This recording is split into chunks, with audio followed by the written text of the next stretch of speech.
Buenas tardes. Bueno, vamos a hacer la segunda parte de... Bueno, gracias por la invitación, la segunda parte de este tema sobre el Esequibo, ¿no? Y bueno, bien agradecidos por dar esta oportunidad. Páselo, por favor.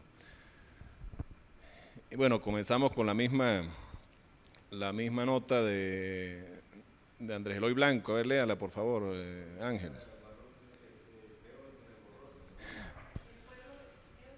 Sí.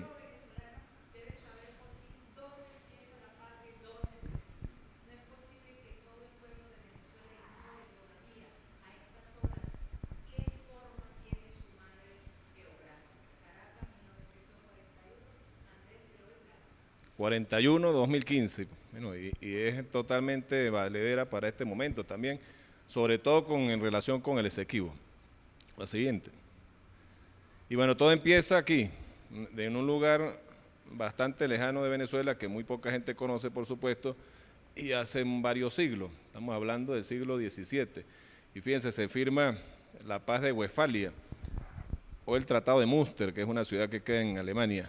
A ver, ayúdeme, Ángel, por favor, con la lámina, leer. Puso fin a la guerra de los 30 años en Alemania. Está tapando la cámara. Bueno, fíjese, dice, puso fin a la guerra de los 30 años en Alemania y la guerra de los 80 años entre España y los Países Bajos. Recordemos la semana pasada que hablamos que en el 1614 España tomó posesión del río Esequibo, y al lado este del río Esequibo los holandeses habían tomado posesión y se había iniciado una guerra por la independencia de Holanda. Esa guerra terminó en este año 1648 y se firma un tratado de paz que lleva a la independencia de Holanda y al reconocimiento de los límites entre las posesiones de una potencia y de la otra. Es la final de la guerra de los 80 años. Fíjense, en estos tratados participaron, bueno, varios gobernantes de esa época, algunos primos. Aquí es el caso de Fernando III y Felipe IV, que eran primos, y uno hijo uno nieto de Carlos V, Carlos I, y otro de Fernando I, que eran hermanos. Problemas, por supuesto, por geopolítica, pero también por religión, unos católicos y otros protestantes. Ya había sucedido la reforma. Y por supuesto se reacomoda el mundo, pero además surge un concepto que utilizamos actualmente, muy moderno, que es el uti possidetis iuri. Es decir, que lo que poseía lo vas a seguir poseyendo. Ahí viene precisamente la idea del Estado Nacional o Estado-Nación. Pásalo. Siguiente. Bueno, ahí tenemos una imagen del Tratado de Münster, que llevó a la Paz de Westfalia. Adelante. Bueno, lo que estaba diciendo, llevó a la conformación de los estados nacionales, pero algo muy importante, nuevamente lo recalco, la idea del Estado-Nación en función de su territorio. Un territorio que había sido heredado de sus abuelos, sus padres, etc. Sí, pásala. España, esto es fundamental, España reconoce la independencia de Holanda, en ese tiempo se llamaban las Provincias Unidas, y eso llevó a definir los límites, en este caso los límites entre los territorios españoles en el Esequibo y los territorios holandeses en el Esequibo, que es el inicio de esta situación, que nos lleva hasta el año 2015. Pásalo. Bueno, aquí vemos fíjense, aquí vemos perfectamente delineados los límites. Al este, los territorios que serían holandeses, y al oeste, los territorios que serían de España, o hispánicos. Siguiente. Luego, entonces repaso, por supuesto, lo que habíamos visto. Esto es la Capitanía General de Venezuela, 1777. Aunque este mapa tiene un error, que es lo coloca en la provincia de Trinidad, pero ya se había entregado por otro tratado 10 años antes a Inglaterra, es lo que explica que al Reino Unido, que no sea pues territorio venezolano hoy. Pero fíjense, en ese mapa que vemos, bueno, observamos perfectamente delineados los límites que se habían establecido en la Paz de Westfalia. Adelante. Este es un mapa también ya más de época. Aquí vemos perfectamente también el límite del río Esequibo y la Guyana Esequiba. Adelante.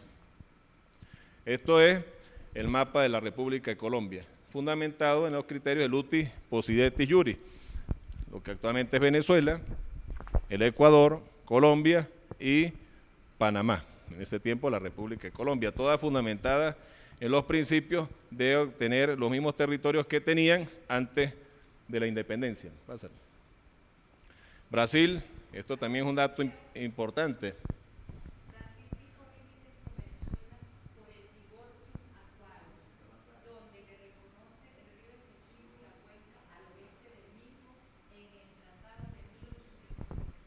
Ese principio que es latino también significa la divisoria de agua. La divisoria de agua se hace por la cuenca, ya lo vimos la semana pasada, precisamente la cuenca del río Esequibo, que es una cuenca hoy de Venezuela. Y por supuesto Brasil reconoce que esa cuenca pues de Venezuela. Siguiente, aquí lo observamos nuevamente, el río Esequibo, y bueno, todos los afluentes nacen en Venezuela, en nuestro territorio. Por eso es la divisoria de aguas venezolana. Siguiente. Llegamos a este punto, laudo arbitral de 1899, que es donde viene el despojo. Ya lo habíamos explicado también. ¿Qué sucede ahí? Hay una discusión en París, en Francia, y hay 5 personas que discuten. ¿Quiénes representan a Venezuela? 2 estadounidenses. ¿Quién era el neutro? Un ruso, pero ese ruso había estudiado en Inglaterra, en Cambridge. Se había educado allí, por supuesto tenía todas las relaciones allí. ¿A quién o con quién iba a estar en esa discusión, en ese laudo? Bueno, lógicamente con los intereses de los ingleses. Y esto lleva a que se firme una propuesta, había 2 propuestas. Una, que Venezuela perdiera el Esequibo, o 2, que perdiera el Esequibo y las bocas del Orinoco, lo que actualmente es el del Tamacuro, el estado del Tamacuro. Y por supuesto que se decidió, bueno, perder el Esequibo, es decir, más de 159.000 kilómetros. Bueno, ahí tenemos el símbolo de Inglaterra, ¿verdad? Que es el rey, León, el rey de la selva, encima de Venezuela. ¿Por qué? En ese tiempo, ¿por qué? Bueno, 3 cosas importantes, o 3 recursos. Para ese tiempo, final del siglo XIX. Uno, el oro, por supuesto, el oro, el desencadenante también de la migración y el ataque a Texas y a México. Otro elemento que es clave, el balatá, que es el famoso, ¿verdad?, árbol de la goma, porque estaba iniciándose en Europa pues la industria que tiene que ver con el caucho y también con la zapatería, que tiene que ver con la goma, sacada de allí, de ese árbol. Y por supuesto el ganado. ¿Dónde estaba el ganado? En parte del territorio del estado Bolívar, en este momento donde quedan los territorios cercanos a Tumeremo. Eran zonas que habían sido ganaderas, se habían recuperado después de la independencia y había muchísimo ganado. El ganado es igual, por supuesto, a carne, pero también a los cueros, que están relacionados con la industria también de los zapatos. Entonces, fíjense todos los elementos que buscan los ingleses. ¿Y qué hacen? Empiezan a incursionar sobre territorio venezolano. Y nuestro Estado, ¿verdad?, y nuestra nación estaba ¿en qué? Fundamentalmente en el siglo XIX enfrentada militarmente por las guerras civiles que hubo, fundamentalmente la guerra de la Federación y las otras pues guerras civiles que se desarrollaron, se desataron. Pasa a la siguiente. Y bueno, perdimos este pequeño territorio, como dijo alguien por ahí, marginal, ¿verdad? Dijo alguien, no, es un territorio marginal, es una pequeña isla en la selva. 14 veces y algo más el estado Mérida, es un gran territorio, casi 160.000 kilómetros cuadrados. Adelante. Finalmente, dentro de lo que sucede quizá en el espíritu de la gente, hay un personaje que es este señor. La semana pasada dijimos que íbamos a traer la foto, ahí está, que decide decir pues lo que sucedió. Es uno de los asistentes de uno de los jueces que representaban a Venezuela, entre comillas, y él explica cómo fue la negociación y explica cómo fue el despojo. Y esto genera que Venezuela pueda hacer la reclamación, porque se dan cuenta que están en manos pues de un timo. Pásalo. Y bueno, viene el Acuerdo de Ginebra en el año de 1966, donde se define, bueno, que no se ha definido nada, es decir, no reconocemos el laudo, por lo tanto vamos nuevamente a la mesa de negociación a definir. Por supuesto, Venezuela asumiendo su territorialidad. Léalo, por favor, Rosángela.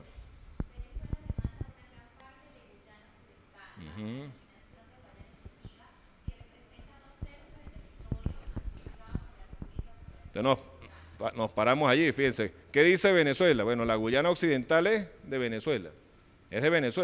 ¿Por qué? Pues son sus derechos históricos. Pero eso significa, territorialmente para la República Cooperativa de Guyana, 2/3 de su territorio. Continúen.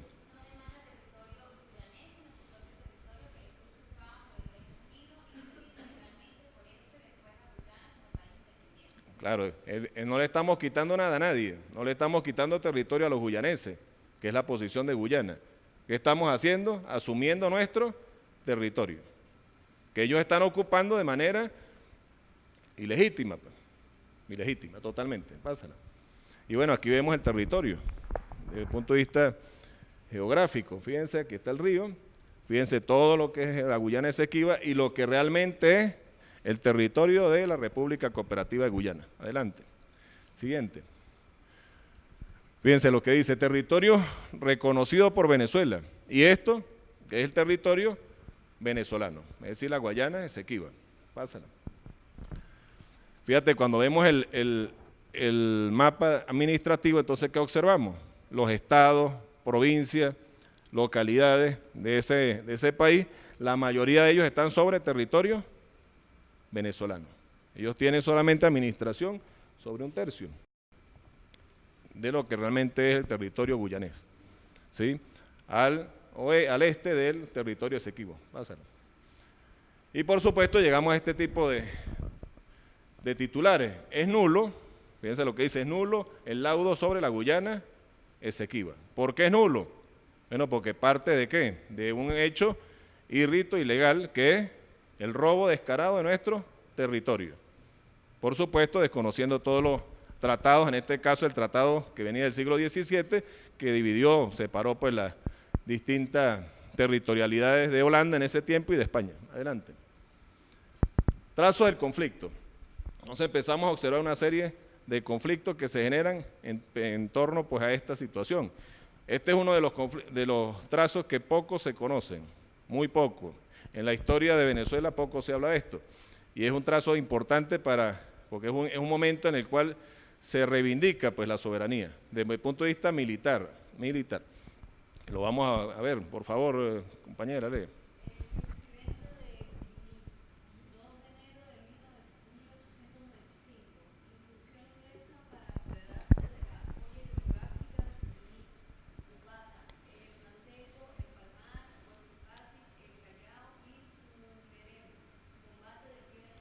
Entonces, fíjense, estamos hablando de 4 años antes de la firma del laudo arbitral.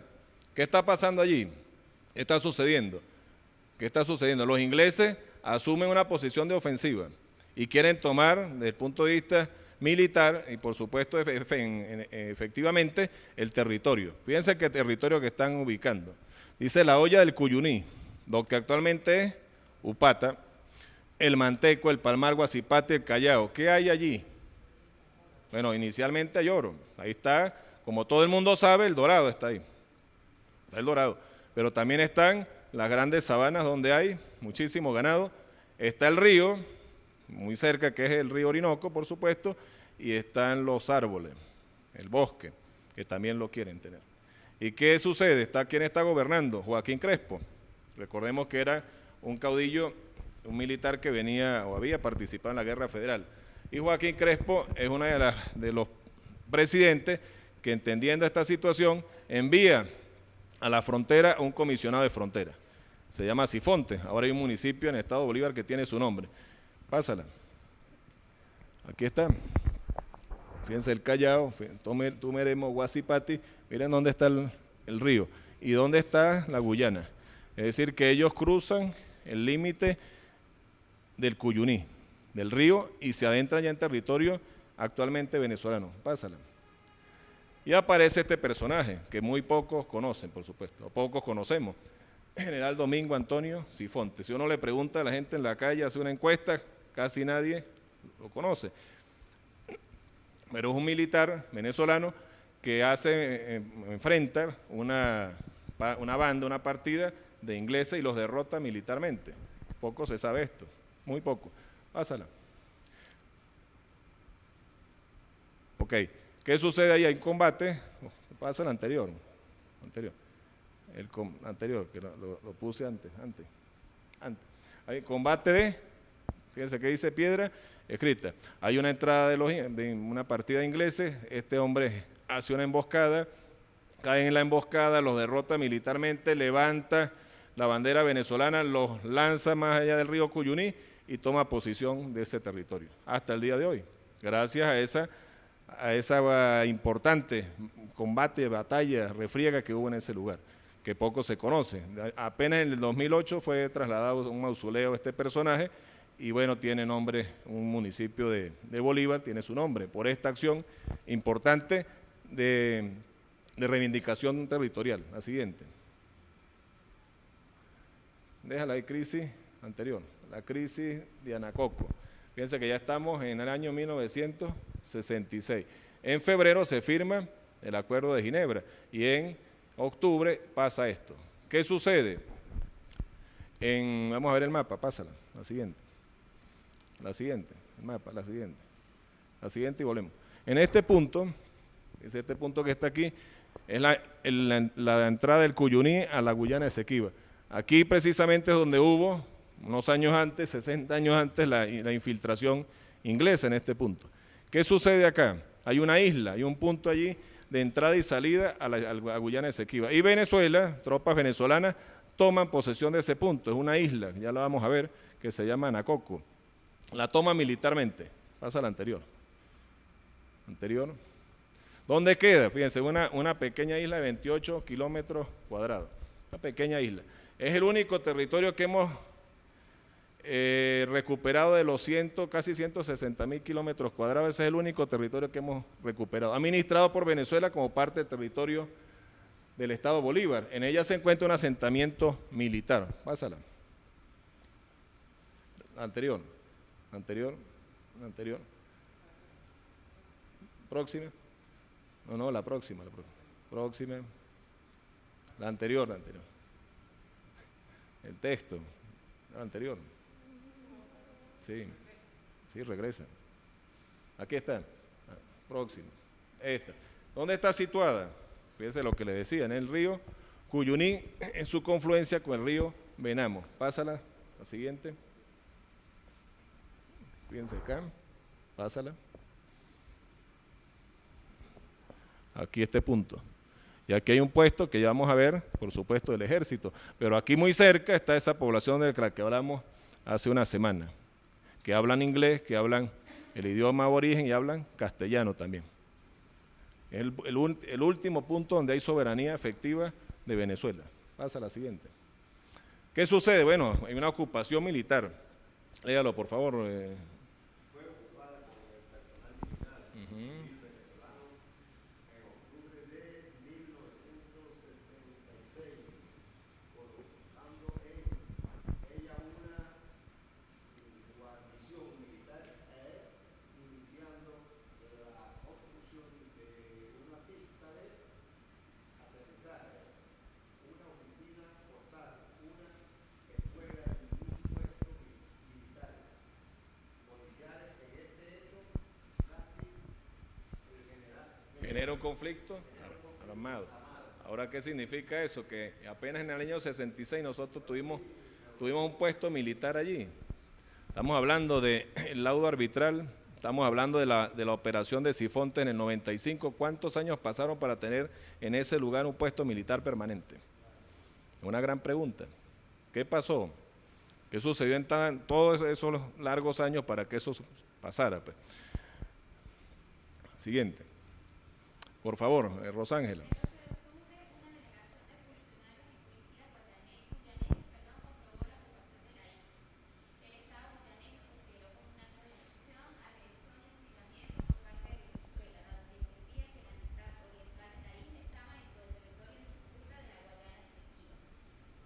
Claro, porque Guyana dice, ¿verdad? ¿Qué dice Guyana? Que la Guyana Esequiba es de ellos. Pues. ¿Y nosotros qué decimos? Que la Guyana no son de Esequiba, es nuestra. Por lo tanto, las islas que están en el río Cuyuní, ¿de quién son? Venezolanas, por supuesto. Y por ese es el argumento para ocuparla. Y ahí está todavía hoy, después de muchos años, el puesto, ya lo vamos a ver, existe. Pero vuelvo a repetir, es la reflexión, pasaron cuántos años para poner un puesto militar en ese punto, que es la primera avanzada, pues. El primer lugar que usted encuentra de autoridad en el territorio venezolano, del oriente al occidente, es ese. Una reflexión que hay que hacer. Ya lo vamos a ver, pásala. Bueno, esto es una noticia de ese tiempo. Tensión en Guyana. Están las fuerzas de los guyaneses llegando a la isla. Pasa a la siguiente.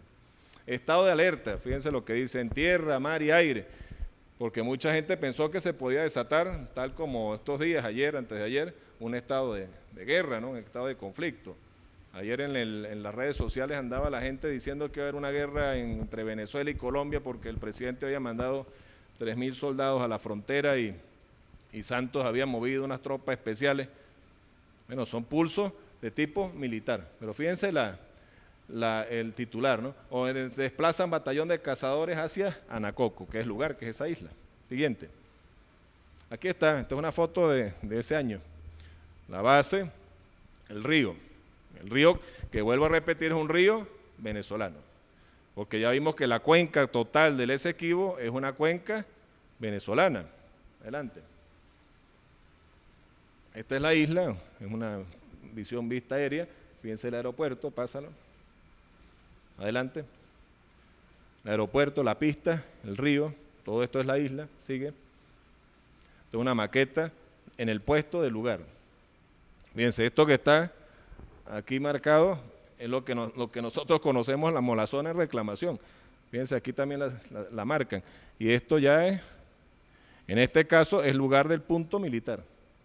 Adelante. Bienvenidos a la base de seguridad territorial, isla de Anacoco.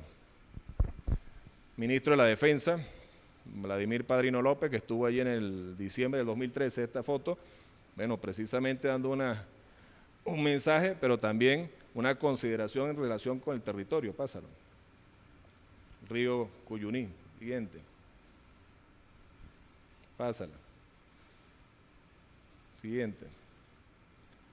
Bueno, esto tiene que ver, por supuesto, con el lema del proceso bolivariano en ese punto. La pregunta lógica que hay que hacerse, ¿cuánta gente ha visto esta foto, no? ¿Cuántos la conocen? ¿Cuántos saben que eso está ahí? Adelante. Soldados venezolanos en ese punto. Por supuesto, la presencia simbólica, que es clave, de Bolívar, la bandera, pásala. No, esto es una belleza, ¿no? El río. Claro. Recordemos que es un afluente del Esequibo, ¿no? Este río después atraviesa toda la Guyana Esequiba, pásala. El aeropuerto, la pista. Adelante. Bueno, el eslogan y el símbolo del ejército, pásala. Esto es un batallón de infantería de selva. Pásala. Esto es una verga, ¿qué es, Ángel? ¿Una qué? ¿Qué calibre? Lo que llaman una .50, ¿no? Para defensa de frontera, pásala. La bandera nacional, adelante. Bueno, ahí está muy bien definido, ¿no? El lema, el Esequibo es nuestro, esto es una barca pues del ejército, pásala. Punto de control. ¿Cuántas cosas pasan por aquí, no? Son las preguntas que hay que hacerse. ¿Cuántas cosas pasan por aquí? ¿Cuánta gente pasa por aquí? ¿Cuánta gente pasó por aquí? En 200 años, en 300 años. ¿Cuántos siguen pasando y por qué hay que tener control de ese punto? ¿Y por qué los otros no quieren que lo tengamos? Que es la pregunta. Pues ¿qué sacarán por aquí? Si sacaban hace un tiempo oro y balatá y ganado y cueros, ¿qué sacarán ahora? Gasolina, ¿qué más pueden pasar? Pues todos los minerales que vimos hace una semana, que alguien los está comercializando, entre ellos la busita, pásala. La insurrección, este es otro proceso muy interesante que tampoco casi nadie conoce. Casi nadie conoce. ¿Y dónde está el problema? ¿Qué pasó allí? ¿Qué es eso? ¿Qué lugar es ese? Fíjense cómo se llama, Rupununi o Rupunini. Es un lugar de la Guyana Esequiba y los que viven ahí son, por supuesto, venezolanos. Son venezolanos. Son de origen aborigen, amerindio. ¿Sí? Son indígenas. Son indígenas. Es lo que estamos señalando la semana pasada, que tiene que ver con ¿qué? Con el elemento, con el argumento antropológico. Los que viven allí son los nietos, los hijos de ¿quiénes? de los que primero los poblaron esto, que son hoy, por supuesto, venezolanos, que son hoy venezolanos. Es decir, que nos heredaron también, aparte de la cultura y su lengua, nos heredaron su territorio. Y fíjense lo que pasó. Adelante. Por favor, Ángel, a ver, compañera, usted.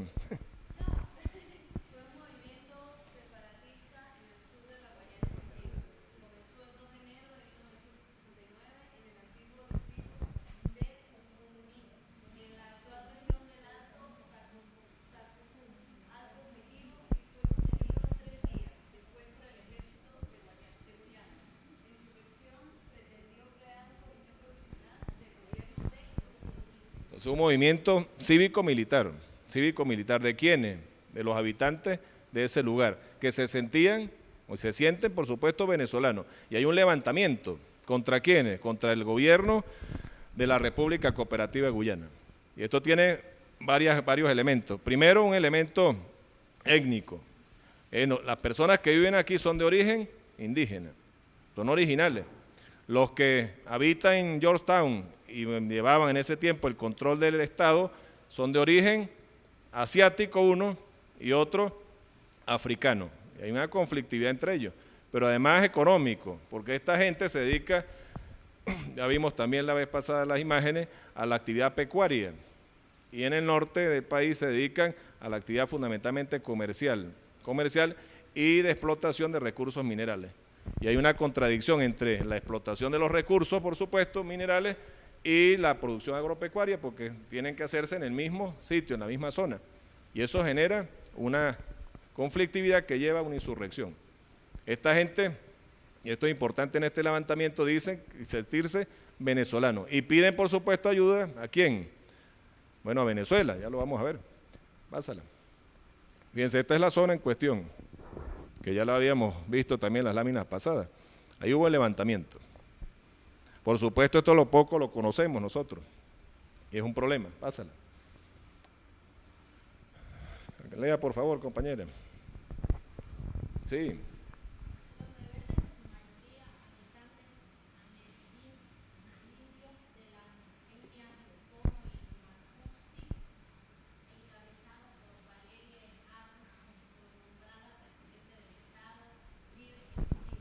Parece un momentico allí, entonces fíjense, dos elementos a resaltar. Sujetos de la rebelión indígena, y además los lidera, estamos hablando del año 69, una mujer. Estamos hablando del año 69, ¿no? ¿Qué mujer había por allí que tuviese un destacado papel político en ese tiempo? Habría que buscarlo. Con una lupa, quizás pásala. Lee, pues sí, no, continúe. Deja la anterior. Sí, para que terminemos.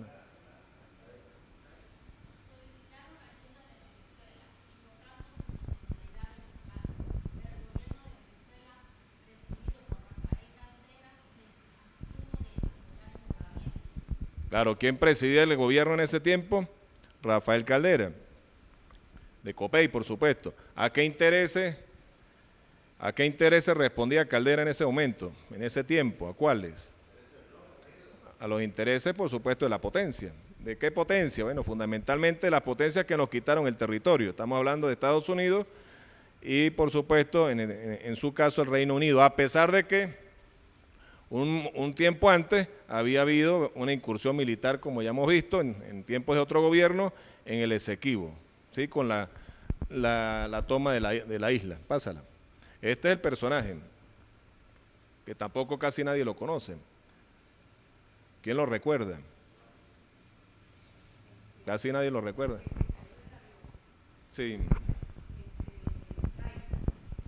No, esta es la presidenta del año 69, es la presidenta del Estado Libre de Rapa Nui. Pásala. Fíjense, aquí está en Caracas. Vino a Caracas. Caracas, mujer jefe de rebelión guyanesa, se entrevistó con el canciller y titular del Ministerio de Relaciones Interiores. Esto, por supuesto, no lo han explicado tampoco. ¿Por qué viene a Caracas? Pregunta que hay que hacerse. ¿Por qué viene a Caracas? ¿Por qué se trata de entrevistarse y lograr el apoyo? Bueno, porque se sienten las cabezas políticas de ese movimiento evidentemente venezolano. Y fíjense la fenotipia del personaje, ¿no? La cara, sus rasgos, ¿cuáles son? Son indígenas, claro, son rasgos indígenas. Pásala. Ahí el compañero, allá, léalo por favor. No, lee la señora.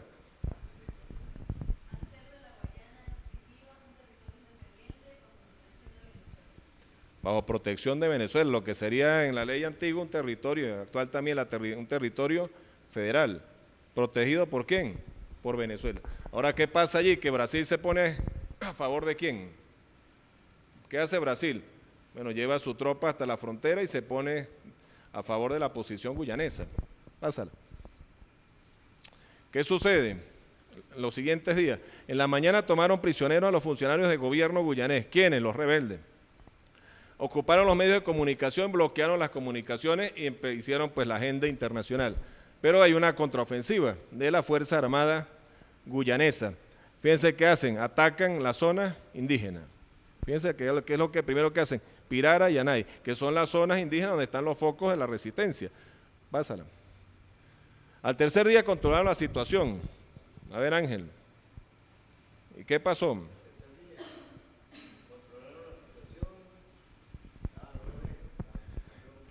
Ocasionando entre 70 y 100 muertos. Es ataque a pequeñas aldeas.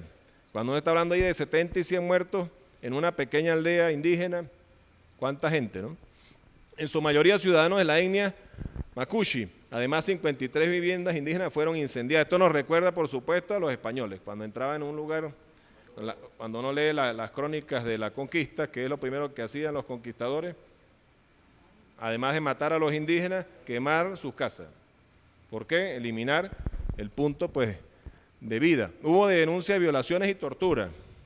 Ante la superioridad de armas y tropas, los líderes del movimiento se vieron obligados, por supuesto, a retirarse y muchos se exiliaron. Pásala. En vano pidieron armas los rebeldes guyaneses. ¿Armas a quién? Claro, a Venezuela, por supuesto. Pásala.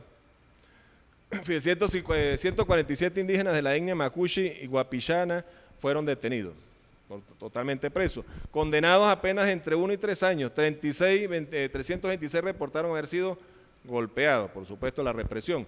Venezuela concedió la nacionalidad a 120 personas involucradas en la rebelión. Entonces uno dice, le concedieron la nacionalidad, pero si son venezolanos, ¿Cómo le concedemos nosotros la nacionalidad a personas que son venezolanos? Quiere decir que allí hay un problema, ¿no?, de claridad en el problema del Esequibo. Ese territorio es de Venezuela. Y los que viven ahí, lo sepan o no, son venezolanos. Sin embargo, le dimos la nacionalidad, les otorgamos la cédula de identidad y los ubicamos en 3 asentamientos, que es lo que explica la formación de esos asentamientos donde se habla hoy 3 idiomas: San Ignacio de Yuruaní, La Churuata y San Martín de Turumbán, que es en el lugar del municipio Sifonte. Se encuentran, por supuesto, simbólicamente el nombre de ese general que defendió el territorio y estas personas que viven hoy allí. Pásalo. Aplastada una revuelta en la Guyana. Siguiente. Dominada rebelión de jefe amerindio en la Guyana Esequiba. Adelante. Continúa el juicio en Guyana por la revuelta. Bueno, hubo juicio, por supuesto, terrible, y la prisión. Adelante. Paralelamente, ¿qué sucede? Por supuesto, el gobierno de Guyana, ¿qué hace? ¿Denuncia a quién? Denuncia al gobierno venezolano como auspiciante de esta rebelión. Pásalo. Venezuela rechazó acusación de la rebelión. Se sale del problema. Pero ¿qué pasa cuando se sale del problema? Está dejando en manos de quién a sus connacionales. Pues viene la discusión que tiene que haber allí. ¿En manos de quién dejamos a los connacionales? La represión que hubo allí en ese lugar, ¿por qué sucedió? ¿Por qué pasó? Porque el Estado Nacional, ¿verdad?, los abandonó. Esa es la realidad. Porque hubo violaciones, hubo torturados, hubo gente presa, muertos, etcétera.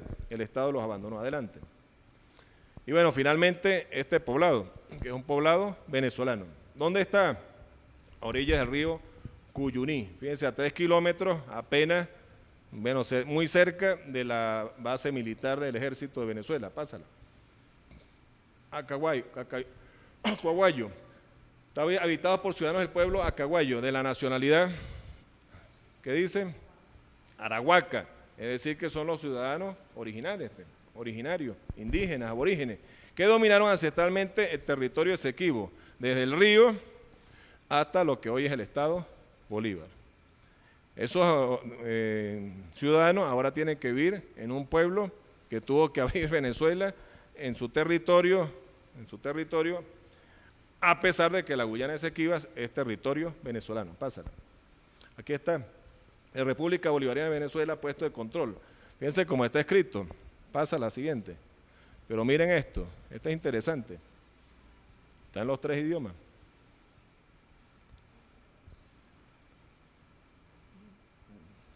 Es uno de los puntos más al oriente de Venezuela. Y tenemos que recibir a la gente hablando en inglés, ¿no? Pásala. Aquí está. Ahí está el lugar. Poco lo conocemos también. Pásala. Aquí está igual, el mismo letrero. Fíjense, parecido, con 3 idiomas. Siguiente. Lea la anterior. Fíjense las casas del lugar, ¿sí? Claro, el tipo de la casa, tipo por supuesto de madera, inglesa, y fíjense nuevamente los idiomas que aparecen ahí, que marcan lógicamente esa presencia de 2 culturas, ¿sí? En un lugar que es venezolano. Esta gente pasó por un problema complejo, pues cuando se funda el pueblo, ¿qué pasa allí? Traen gente de habla inglesa y la ponen a vivir en ese lugar. Ahora, ¿qué les pasa a los hijos y nietos de esta gente? Que hoy tienen que aprender a hablar castellano. Eso es lo que está pasando. Entonces hay otro proceso de transculturización, no solamente el de los holandeses, ingleses, sino ahora también el nuestro, pues los criollos sobre el indígena. Y el indígena apenas con su lengua. Eso es lo que está pasando allí. Son ciudadanos que no son quizá de ningún lugar, aunque son venezolanos. Bueno, y con esto termino.